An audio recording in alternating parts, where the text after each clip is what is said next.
lost forever. Yes. Yes. I don't think we can ever get over the trauma of losing our children. You just flash back and feel the same emotions of that very frightened 17-year-old girl who was so alone. You know how she feels because you lived it too. We were silenced for so long, and we have to find a voice to tell the legislators that what they've been doing is wrong.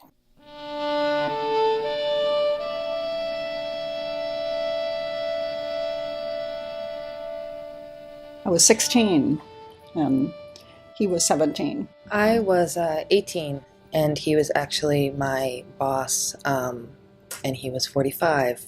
I had a scholarship to college. I was going to a good college. My whole life was in front of me, and I had just completely screwed it up. It just seemed unreal. I just couldn't believe that I was pregnant. Like most teens, I didn't think it would happen to me. And my mother said, "You don't look right, something's wrong." And I told her I had the flu, which she said, "No, I don't think you have the flu." So she took me to a doctor. And he did a pelvic exam, says, "Well, it feels like a 3-month enlarged uterus." And I thought, holy shit. And it really hit me then. I knew I had to tell my parents, and I knew that was going to be very difficult. First thing she said was, "I can't raise this baby." And then she started with, what will the neighbors say? You thought you had control of your life? Well, you lost that. Now we're in control. This is the process. Here's what's going to do. You're going to go to a maternity home. You're going to keep your legs crossed from now on. And I went to a large maternity home. It was ran by the Salvation Army. I had to go by my first name and last initial and not share stories, and very punitive kind of policy and practice in the home. I'm a veteran of the Guild of the Infant Savior on East 52nd Street, Manhattan. So I went to Boston and actually lived with a couple who had just adopted a 6-week-old daughter. It was a 1-story building, and it was surrounded by about probably a 10 or 11 foot tall chain link fence, and then topped with barbed wire. We were not allowed to leave. We were kept away from society in general. It was a very dark and cold November night. I was by myself. There was nobody there. I knew it was going to hurt, but I was scared.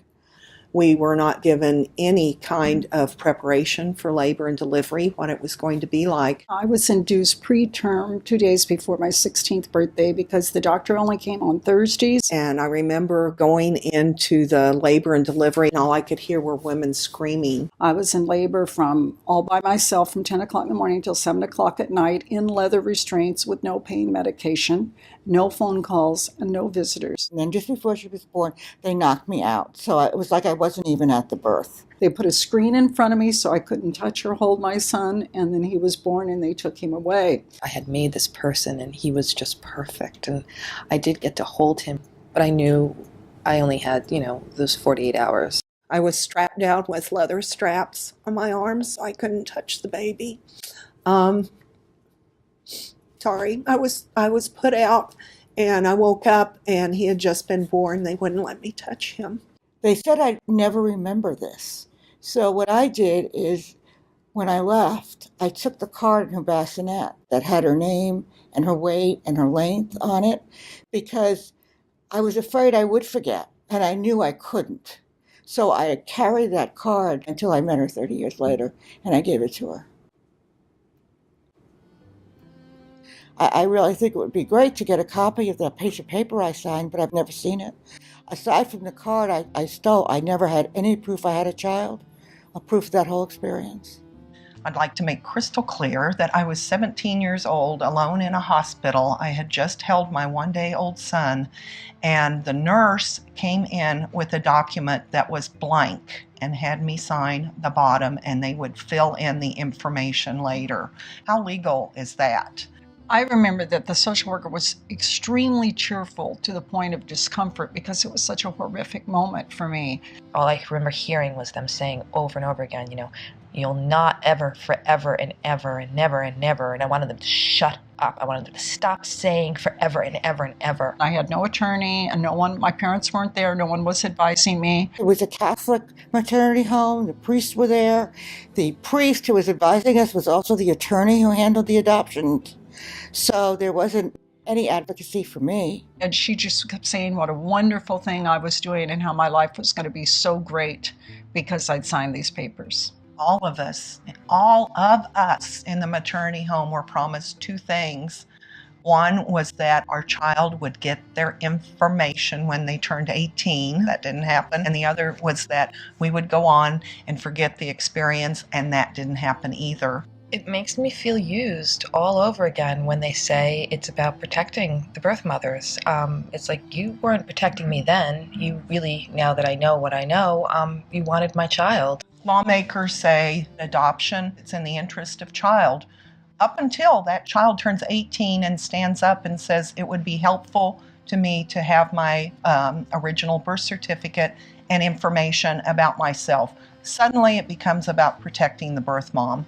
Why the shift? Gender politics, religious politics, institutional politics, policy and practice, controlling the fecundity of women is always what shapes those that are advocating to keep records closed and sealed. And it really isn't about the birth mother. She just happens to be someone they use as the poster in the front. I never asked for privacy for my daughter.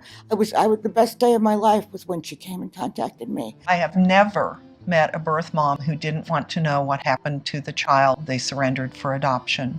Never have met one. I think we're all just waiting for our children. We're finding them ourselves because we can't wait anymore. I always just loved the girl that I was then because she was so pure. I love her courage that she stood and tried to get through it. And that girl exists in me always. She has not left me, but I take care of her now, you know. Because no one else did. No, because nobody Yeah, else did. we were failed by Yeah. everybody. But we can live forward and we can find healing and support of each other. Yes. And in advocacy and being able to make it better for future women that might find themselves pregnant. That's where we have healing and hope.